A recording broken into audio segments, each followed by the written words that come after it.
Bonjour à tous, nous avons le plaisir de vous présenter les résultats d'une recherche-action menée en collaboration entre l'ULB et l'Observatoire de l'enfance, de la jeunesse et de l'aide à la jeunesse. Plus spécifiquement, la recherche a été réalisée en collaboration entre l'Observatoire et le Centre de recherche en sciences de l'éducation et l'unité de psychologie du développement et de la famille de l'ULB. Nous commencerons par indiquer en quelques mots l'origine et les enjeux de la recherche. Nous continuerons par la présentation du module de formation créé à l'issue de la recherche. Ce module de formation a été conçu dans le but d'être intégré à la formation initiale des enseignants du primaire, mais il semble qu'il convient également pour la formation continue des enseignants. Nous en expliquerons par la suite. Afin de comprendre les fondements sous-jacents à ce module, nous présenterons finalement quelques clés d'analyse à partir des résultats de la recherche. La littérature scientifique montre que les devoirs sont une pratique controversée dans de nombreux pays. Parents et enseignants ont des avis parfois contradictoires.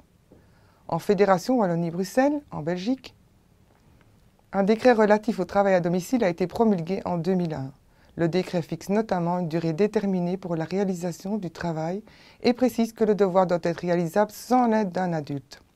Dans les faits, force est de constater que le décret n'est pas respecté. 10 ans après, en 2012, l'Observatoire de l'enfance, de la jeunesse, de l'aide à la jeunesse a commandité une étude afin de recenser les positions des principaux acteurs de l'enseignement ainsi que du secteur extrascolaire et associatif à propos de cette problématique. Deux constats ont été principalement mis en évidence.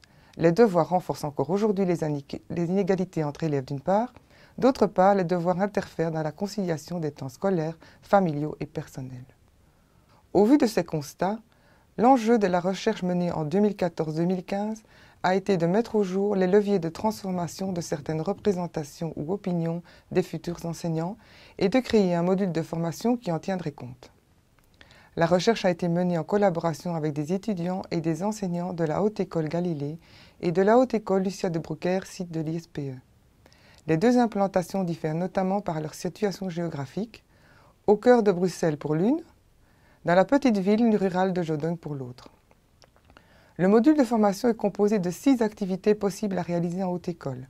Nous proposons ensuite des trajets différents, autrement dit, des combinaisons différentes de ces activités, avec la possibilité de trajets plus ou moins courts ou longs, selon les possibilités de l'horaire ou du programme.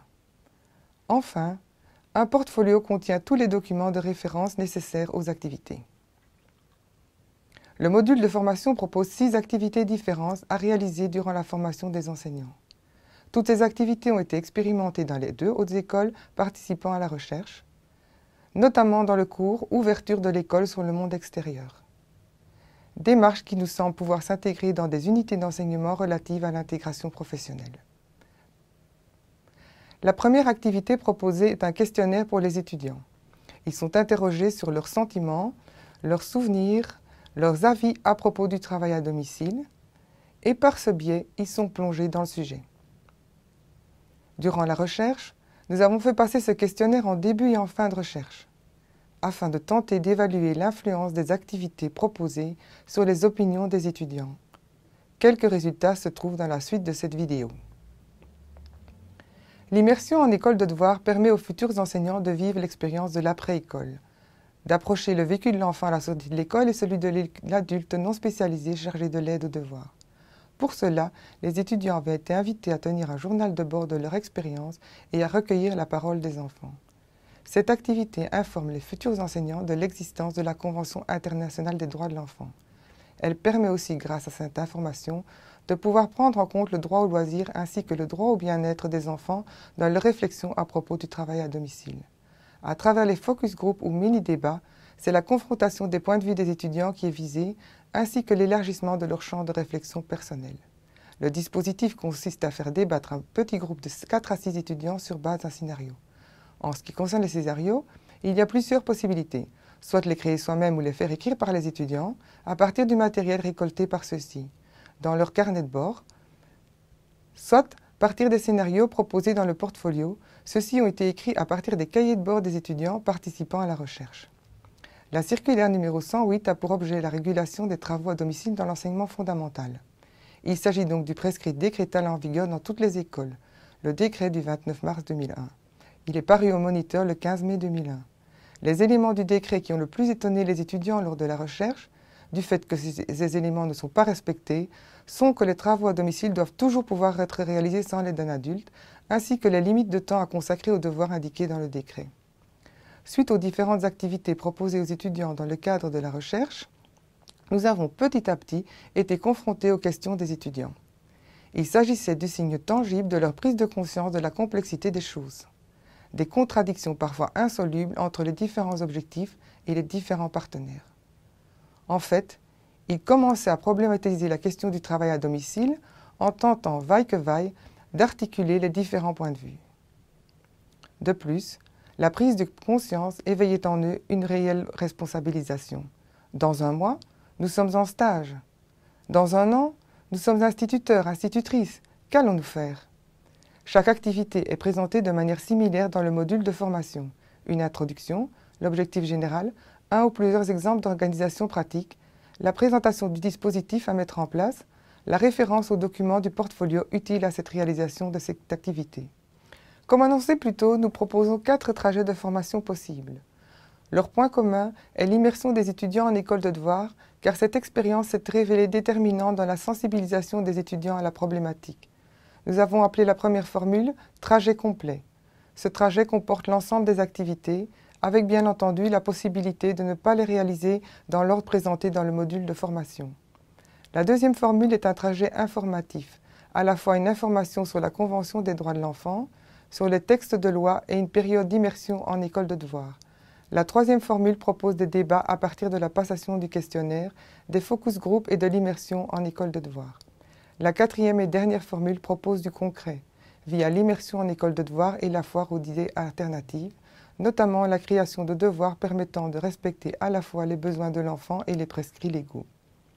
Nous avons quantifié les différents trajets en proposant une estimation de la durée de ceux-ci en termes d'heures de travail pour l'étudiant et en termes d'heures de présence nécessaires pour l'enseignant.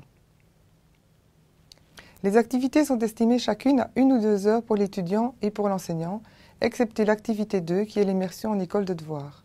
Il est nécessaire également que l'enseignant prévoie du temps pour organiser cette immersion en école de devoir. Cette durée est difficilement quantifiable du fait qu'elle dépend du nombre d'étudiants et du nombre d'écoles de devoir situées aux environs de la haute école. Pour rappel, le module de formation se compose de 6 activités qui peuvent être combinées en 4 trajets différents. Le tout est accompagné d'un portfolio comprenant les documents ressources nécessaires aux activités. La suite de cette vidéo vous présente quelques clés d'analyse qui permettent de comprendre les fondements sous-jacents à ce module de formation. Comme nous vous l'avons dit, l'ensemble des activités a été expérimenté durant l'année scolaire 2014-2015 dans 2 hautes écoles différentes. Aussi, nous sommes en mesure aujourd'hui d'apporter quelques renseignements quant à l'influence des différentes activités sur l'opinion des étudiants. La passation du questionnaire a poursuivi un double objectif. Tenter de mettre en évidence une évolution dans les opinions des étudiants et repérer ce que nous avons appelé des profils contrastés, des étudiants aux opinions différentes, dans le but de les opposer lors de l'organisation des focus group. Il paraissait plus intéressant de faire débattre des personnes aux opinions opposées. Le questionnaire a été soumis à 2 reprises aux étudiants. Une première fois mi-septembre, à la rentrée, et une seconde au mois de mai, juste avant la passation des examens. La comparaison des 41 réponses aux 2 passations nous a permis une analyse que nous allons vous présenter maintenant. Le questionnaire est composé de quelques questions ouvertes relatives aux souvenirs personnels des étudiants à propos de leurs devoirs scolaires, de leur avis sur différentes questions comme le type de devoir à assigner aux élèves ou à la description d'un emploi du temps de l'école, de l'élève après l'école. Cependant, la majorité des questions sont fermées et se présentent sous la forme d'une échelle de Likert à 5 pas. Lors de sa construction, une grande attention a été attachée au contrôle du vocabulaire, à ne cibler qu'une seule idée par question, à éviter le biais d'acquiescement en veillant à proposer les allégations de manière neutre, à contrôler le biais de crédibilité en ne citant aucun auteur connu, à vérifier la cohérence des réponses en proposant certaines assertions à plusieurs reprises de manière positive puis négative. Le questionnaire balaye différentes thématiques. La première partie vise à mettre les étudiants en confiance tout en les centrant sur le thème étudié. Chacune des autres parties est ciblée d'une manière particulière. Les différents types de devoirs, il y a des devoirs de renforcement, de préparation, de poursuite, des devoirs créatifs, lequel choisir? Pourquoi? Les rapports entre l'école et la famille, envahissement de la sphère familiale ou canal de communication entre deux lieux de vie de l'enfant? Le respect des droits de l'enfant au repos, au loisir, à une participation à la vie culturelle, artistique et ou sportive est-il toujours respecté? L'égalité des chances. Tous les enfants ont-ils l'occasion de réaliser leurs devoirs dans de bonnes conditions tant matérielles que de soutien cognitif? La pratique des devoirs. Celle-ci poursuit-elle une visée pragmatique, comme boucler le programme, ou une visée pédagogique, comme promouvoir l'autonomie? La gestion des devoirs. Tous les enfants doivent-ils avoir les mêmes devoirs? Le travail à domicile peut-il être un outil de remédiation? L'utilité des devoirs. La finalité prioritaire est-elle cognitive, pédagogique ou pragmatique, sociale? Après une immersion individuelle en école de devoirs, aux prises avec des élèves parfois bien fatigués et démunis face aux tâches qui leur étaient demandées, après différentes activités de réflexion sur les mêmes thématiques que le questionnaire, le tout mijoté pendant 8 mois de formation théorique et surtout des stages pratiques, nous étions très curieux de découvrir si une différence était tangible entre les deux passations du même questionnaire. Une évolution avait-elle eu lieu? À propos de quel thème? Et comment interpréter une différence de résultat? Les souvenirs. Les souvenirs évoqués par les étudiants sont assez neutres à positifs. On peut raisonnablement imaginer que ces étudiants, futurs enseignants, qui s'apprêtent à se lancer dans une carrière professionnelle dans le cadre scolaire, ont en majorité une image plutôt positive de l'école. Les devoirs de pratique sont ceux qui sont le plus souvent cités. Les feuilles d'exercice à faire à la maison sont classées bien avant les autres types de devoirs. Dans leurs souvenirs, ils passaient entre 15 et 45 minutes à faire le devoir à l'école primaire et étaient dans 70% des cas accompagnés dans cette tâche par un adulte.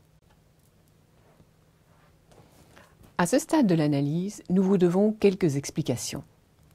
En effet, pour pouvoir analyser les différences et l'évolution entre les deux passations, nous avons calculé une moyenne pour chaque question et chaque passation. Voici comment nous avons procédé. D'une part, nous avons attribué une note à chaque réponse, 5 pour tout à fait d'accord, 4 pour d'accord, etc. jusque 1 pour pas du tout d'accord. D'autre part, nous avons dû recoder certaines questions. En effet, certaines questions étaient rédigées de manière à éviter le biais d'acquiescement. La réponse tout à fait d'accord n'a alors pas été codée 5, mais bien 1, et ainsi de suite pour les autres questions. En ce qui concerne le thème des rapports entre l'école et la famille, il n'y a pas d'évolution significative qui a pu être mise en évidence, si ce n'est pour 2 questions. Une différence significative a été mise en évidence pour l'assertion « Les travaux à domicile doivent pouvoir être réalisés sans l'aide de l'adulte », l'item 3.13. Davantage d'étudiants sont d'accord, voire tout à fait d'accord, avec cette affirmation. On peut dire que l'on touche ici à l'influence de l'immersion en école de devoir. Moyenne 3,61 sur 5 en première passation, 4,07 sur 5 en passation 2. La phrase « Les travaux à domicile contribuent à la participation des parents à la vie scolaire » obtient un score significativement différent aussi. Il semble que l'évolution tende vers un plus grand accord sans que l'évolution ne soit spectaculaire. Moyenne 1,15 sur 5 en passation 1, 2,46 sur 5 en passation 2. La thématique des droits de l'enfant a enregistré une évolution significative. Des changements d'opinion, de réponse ont eu lieu. Cependant, il n'y a pas de corrélation dans cette évolution. Les changements n'ont pas eu lieu pour tous les étudiants, ni dans le même sens. Ainsi, pour la question « l'école est-elle plus importante que les loisirs ?», la moyenne a progressé vers une approbation, mais l'écart type est assez important. Nous y voyons d'une part un éveil au questionnement vis-à-vis de la problématique qui n'appelle pas une réponse univoque, mais aussi, probablement, un besoin de formation en matière de droits de l'enfant. Signalons qu'en tout début de la formation, lorsque les droits de l'enfant a été soulevé, certains étudiants ont opposé les devoirs scolaires et les droits de l'enfant. En ce qui concerne l'égalité des chances, une nette évolution a pu être mise en évidence et cette fois, la corrélation est positive. Il nous semble encore une fois que l'immersion en école de devoir a réellement contribué à cette prise de conscience. Ainsi, l'évolution est même visible à l'œil nu sur les graphiques reprenant les réponses à la phrase « Les travaux à domicile sont injustes car tous les enfants n'apprennent pas de la même manière ». Le travail à domicile peut être facile pour certains élèves alors que ce sera difficile pour d'autres. On voit clairement que les réponses enregistrées lors de la seconde passation, en gris, sont nettement plus nombreuses vers la droite du graphique, vers les réponses d'accord, à tout à fait d'accord. Il en va de même pour l'affirmation « les travaux à domicile sont injustes », étant donné que les enfants n'ont pas le même soutien scolaire à la maison. Lors de la première passation, la majorité des prises de position se cantonnent vers la gauche du graphique. Pas du tout d'accord, pas d'accord. Alors que les réponses grisées, enregistrées lors de la seconde passation, s'orientent davantage vers la partie de droite, d'accord, à tout à fait d'accord. En guise de conclusion, nous pouvons affirmer que le module de la formation a bien eu un impact sur les deux classes d'étudiants. C'est le thème de l'égalité des chances qui a connu la plus grande évolution dans l'opinion des étudiants. Nous tenons à rappeler, en cette fin de présentation, que l'objectif du module n'était pas de guider les élèves vers une opinion juste, unique. Nous voulions les aider à problématiser la thématique des devoirs, leur faire prendre conscience qu'il n'existe pas de réponse facile et définitive, que l'acte quotidien de donner des devoirs, acte rendu parfois un peu banal et automatique, est un acte complexe qui mérite réflexion.